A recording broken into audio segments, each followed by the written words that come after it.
Mga kababayan, ngayong araw po ng Martes, August 26 na po, 2025, mas lumawak pa po ang mga lugar na nasasakupan nga po nito nga pong banta ng bagyo or low pressure area na nasa loob ng ating Philippine Area of Responsibility. So aalamin po natin yung mga lugar na kanyang dadaanan at posibleng maapektuhan. At kung ito nga po ba'y magiging isang ganap na bagyo pag lumabas na ng ating Philippine landmass. Kung bago ka lang, please huwag mong kakalimutan na mag-like and subscribe and then pahit na rin ng notification bell. Maraming salamat po. Kaibigan, kabayan, kapatid, tignan natin, no? Ito nga pong low pressure area, actually from high chance, naging low chance siya bigla na maging isang ganap na tropical depression or mahinang bagyo sa mga susunod na mga oras. Sa ngayon, ang pinaka-exact po na lokasyon niya, no, ay 120 kilometers east of northeast of Borongan City, Eastern Samar, at meron po itong lakas na 30 kilometers per hour.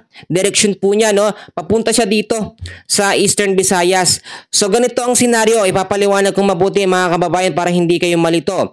Ito pong LPA na yan ay papasok na anumang oras o nakadikit na sa Eastern Visayas sa ating Philippine landmass. Papasok yan dito at mas hihina pa po siya, no? Ang mangyayari dito mga kaibigan, mawawalan siya ng enerhiya o energy pagka tumama na siya sa ating Philippine landmass o sa kalupaan natin. So ang tendency, lalabas siya sa Western Visayas at doon pa possible na maging isang ganap na bagyo o tropical depression or bagyong Jacinto. Pero maaapektuhan niya ang ilang bahagi ng Luzon. At kung makikita nyo, bakit siya lalakas pag lumabas po ng Western Visayas? Dahil po sa epekto ng habagat or southwest monsoon sa kalurang bahagi ng ating bansa na pinapalakas naman, no, nito nga pong si Typhoon Isang na kahit nasa labas na ng ating PAR ay nagbibigay pa rin ng pinsala, no, or nagpapalakas pa rin dito nga po sa habagat or southwest monsoon. So wag natin iwalang bahala kahit po low chance na maging isang ganap na bagyo. Ito nga pong LPA na yan dahil ngayon ho talaga actually magbibigay siya ng pinsala o mga pag-uulan sa ilang bahagi ng ating bansa. Meron tayong mga heavy rainfall warning na itinaas ngayon, so alamin natin yan. Dito muna tayo sa tinatawag natin na forecast weather conditions. So unahin na natin sa area po ng Zamboanga Peninsula mga kaibigan, BARMM, Sacsayhuamay, Mimaropa at Antique. Ngayong araw po ng Martes, asahan natin mga kaibigan ang cloudy skies with scattered rains and thunderstorm. Ibig sabihin nito yung kalat-kalat ng mga pag-ulan na may kasamang pagkulog at pagkidlat dahil po dito sa habagat na yan or southwest monsoon na pinapalakas ulit ito nga pong si Typhoon Isang. Actually, pag nawala si Typhoon Isang mga kaibigan, hihina ang habagat. Ang problema natin, eto naman magiging bagyo, lalabas po sa Western Visayas, siya naman na magpapalakas ngayon sa habagat. So talagang makakaranas tayo ng malawakang pag-uulan, no? Yung mga monsoon rains, babalik huyat, mararanasan natin yan. So yung mga lugar na aking binanggit, mag-ingat po sa banta ng mga posibleng pagbabaha or landslide kapag nagkaroon ng malalakas po na mga pag-uulan. Samantalang dito naman ho, sa area ng Metro Manila, kasama na ho dyan ang Cagayan Valley, ang Cordillera Administrative Region, ilang bahagi ho ng Central Luzon, Calabarzon, Bicol Region, yan, maapektuhan talaga yan. Northern Mindanao, Caraga, the rest po ng Visayas ay patuloy po na makakaranas ng cloudy skies. Nakikita naman natin, no, with scattered rains and thunderstorm. Kalat-kalat na pag-ulan na may kasamang mga pagkulog at pagkidlat dahil po yan dito sa low pressure area na yan, no? Actually, kaibigan, kabayan, kahit po low chance ito, pwede yan mag-intensify or lumakas into high chance po na maging isang ganap na bagyo. Pero salamat sa Diyos dahil pag tumama yan dito sa kalupaan mga kaibigan ng Eastern Visayas, hihina talaga siya, no? Hindi siya makakaproduce ng malakas na hangin. Nakikita nyo yung spiral clouds na yan, hihina yan once na tumama na sa kalupaan natin. Siyempre yung mga puno, haharangin yan, yung mga bundok, possible na ganun ang mangyari po mga kaibigan. So i-claim po natin mga kaibigan. So yung mga lugar pa rin na aking binanggit, lalo na sa malaking bahagi ng Metro Manila, mag-ingat tayo sa banta po ng mga pagbabaha at landslide sa mga landslide prone area. So ang ilang bahagi naman ng ating bansa na hindi ko nabanggit, kagaya na lang dito po sa ilang bahagi ng Mindanao, ilang bahagi ng Visayas at Luzon, ay mag-ingat din po sa banta ng malawakang pag-uulan, cloudy skies with isolated rain showers or thunderstorm dahil po sa localized thunderstorm, and usually tuwing hapon po yan hanggang sa gabi. Talagang malakas po ang bigay ng pag-uulan ngayon dahil nga po, tignan nyo mabuti, no? Merong LPA dito, merong habagat at merong pang typhoon na kahit nasa labas na ng par, ang lakas naman ng sirkulasyon ng hangin. Naapektuhan pa rin ng habagat na siya nagpapalakas sa kanlurang bahagi ng ating bansa. So dahil din po mga kaibigan, mga kababayan, dito sa LPA at sa habagat, meron po tayo nakataas ngayon na heavy rainfall warning. So ito yung dami ng mga pag-uulan na mararanasan po natin ngayong araw. Eto na mga kaibigan, unahin na muna natin yung mga pag-uulan dulot po ng LPA na ito. No, actually dapat mawala na talaga to. LPA na yan mga kaibigan, inaasahan natin, no? 50 to 100 millimeters sa dami ng ulan sa Aurora, Quezon, Laguna, Rizal, Camarines Norte, Camarines Sur, Albay, Sorsogon, Catanduanes, Masbate, Northern Samar, Eastern Samar, Leyte, Southern Leyte. So inaasahan naman po pagdating naman po ng Martes hanggang Miyerkules po ng hapon, no? 50 to 100 millimeters ang aasahan natin sa Aurora, Bulacan, Quezon, Nueva Ecija, Rizal, Camarines Norte, Camarines Sur, Catanduanes, Albay at Sorsogon. So yung mga lugar na yan, inuulit ko, mag-ingat po sa banta ng mga pagbabaha, landslide, sa mga landslide prone area, lalo na yung mga nakatira malapit po sa paanan ng mga bundok, yung mga nakatira malapit sa mga ilog, mag-evacuate tayo kung kinakailangan, no, para na rin po sa safety natin. So heavy rainfall warning naman, dahil po sa banta ng habagat, na siya nagpapaulan sa kanlurang bahagi ng ating bansa. Meron po tayong nakatala ngayon na 50 to 100 mm sa dami ng ulan dito po sa Palawan at sa Antique. Kinabukasan naman ho, Wednesday mga kaibigan, inaasahan naman natin ng moderate to heavy rains na merong 50 to 100 mm sa dami ng ulan sa Occidental Mindoro, Palawan, Antique, and Negros Occidental. Wednesday naman ng hapon hanggang Thursday ng hapon, inaasahan din natin ng moderate to heavy rains na merong 50 to 100 millimeters na dami ulit ng ulan dito po sa Palawan, Antique at Occidental Mindoro. So lagi-lagi ho tayo mag-ingat lalo na sa banta ng mga pagbabaha dahil nga po sa LPA at habagat, kahit hindi man yan bagyo, mas matindi naman ang pinsala na idudulot niyan sa ating bansa. So ngayon, balikan natin itong LPA kasi maraming mga kababayan natin na nangangamba. Anong category naman daw po ito kapag ka naging isang ganap na bagyo? Kung titignan nyo ngayon, talagang actually mahina lang siya, 30 kilometers per hour, mahinang hangin lang ito mga kaibigan. Hindi ho yan mabubuo bilang isang bagyo. Lalo na tatama siya dito sa ating Philippine landmass or sa kalupaan po ng Eastern Visayas. Possible ay magiging isang ganap po siya na tropical depression para malinaw sa atin pag nakalabas na siya, no? Lalabas po siya dito sa Western Visayas.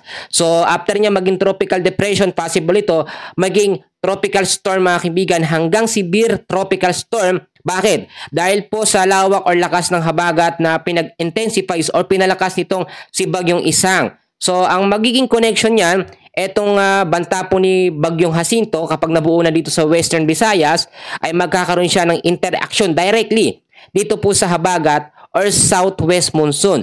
So, posibilidad na ito yung maging malakas din po na bagyo. Pero ang maganda dito, ang good news dito, papalabas naman na siya ng ating Philippine Area of Responsibility. Kung napapansin ho ninyo, maiiwan na naman ng habagat na siyang magpapaulan sa kanlurang bahagi ng ating bansa.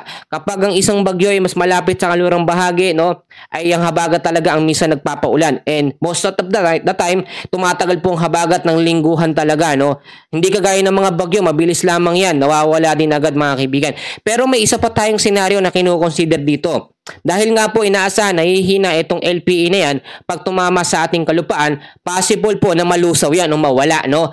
At may mabuo naman dito na sirkulasyon ng hangin sa Western Visayas dahil sa kanyang paghina. Pero pwedeng ganun ang mangyari. So mas maganda na lagi tayo nakaantabay sa lagay ng ating panahon. Tulad ngayon, nakakaranas tayo ng pag-ulan. Ano ba yung dapat natin gawin?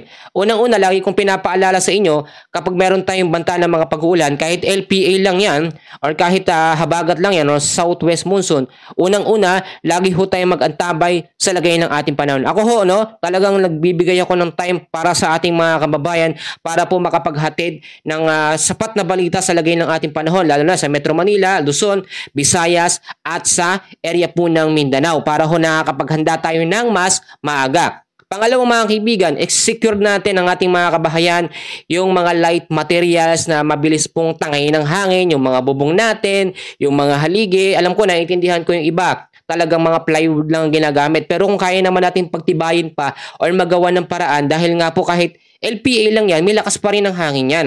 talagang magiging banta pa rin yan ng pinsala po sa ilang bahagi po ng ating bahay, no, kabahayan natin. Pangatlo mga kaibigan, no, ugaliin ho natin i-safety ang ating mga importanteng gamit, lalo na dito sa Metro Manila. Ang daming mga lugar dyan na talagang bahain, yung mga electric appliances, yung mga papeles natin, yung mga papel na yan, kasi napakahirap po niyan pag nabasa, no? Lalo na yung mga electric appliances, pwede tayong mapasama o madisgrasya kapag nakakuryente. Kasi kung napansin nyo, no, mga nakarang update, kahapon, habagat lang ang nagpaulan sa ilang bahagi po ng Benguet, Mountain Province, no? Nagkaroon ng landslide. Talagang grabe ho ang pagbabaha, no? So wag nating baliwalain. Eto pa mga kaibigan, mag-stock din po tayo ng pagkain na tatagal po ng ilang araw. Most of the time, ito tatagal ng 2 hanggang 3 araw, no? Lalabas na yan, pero ang habagat, magbibigay pa rin ng pag-uulan. So, mas maganda nakahanda tayo. Ano man pong oras. Mas maganda na yung meron tayong nakahanda na mga pagkain. O sabi naman ng iba, wala, isang kahig isang tuka lang. So, kahit bigas lang, okay na yan. Huwag na tayo mag-assume ng sobrang daming stock na pagkain dahil siyempre, mas maganda, tinutulungan nga natin yung ibang mga kababayan natin. Eto pa, marami nagsasabi yung basura daw walang connection, no? Yung mga basura ho, plastic, lalo na sa Metro Manila, linisin natin. Yung mga basura na yan ay talagang bumabara sa mga kanal. Ayan ho kasi ang nagiging dahilan kaya hindi nakakadaloy ng maayos sa mga katubigan sa ilang bahagi po ng ating bansa, no? Siya na nagiging main cause isa ng pagbabaha, no? At yung mga pagpuputol ng mga puno, paiwasan na natin kung kinakailangan, no? Sitahin ho ninyo pag walang mga permit. Kasi yan ang nag-iisang main cause ng mga landslide po, lalo sa mga kabundukan, no? Dati hindi naman ganyan, kahit sobrang malakas ang ulan, hindi naman nagkakaroon ng mga landslide sunod-sunod. Mountain Province, grabe, yung mga bato, sobra-sobra, no? Kaya dapat naka-alerto po tayo bawat oras. Ito panghuli, importante. Manalangin tayo sa Diyos na itong LPA na yan, mahina lang yan actually, kayang-kayang hipan lang yan ng Panginoon natin, ni Lord, no? Lusaw agad yan, no? Etong habagat naman, pag hinawi yan, iiba yan ng direksyon. Wala hong imposible. So, eto na, bago ko tapusin mga kaibigan, iti-take kong opportunity, sana ho nakaabot kayo hanggang dito. Dahil napaka-importante ng salita ng Panginoon. So, ngayong araw po ng Martes, narito na po ang ating Bible verse of the day. Sa 1 Corinthians 15:57, kaibigan, kapatid, kabayan, narito po ang sinasabi.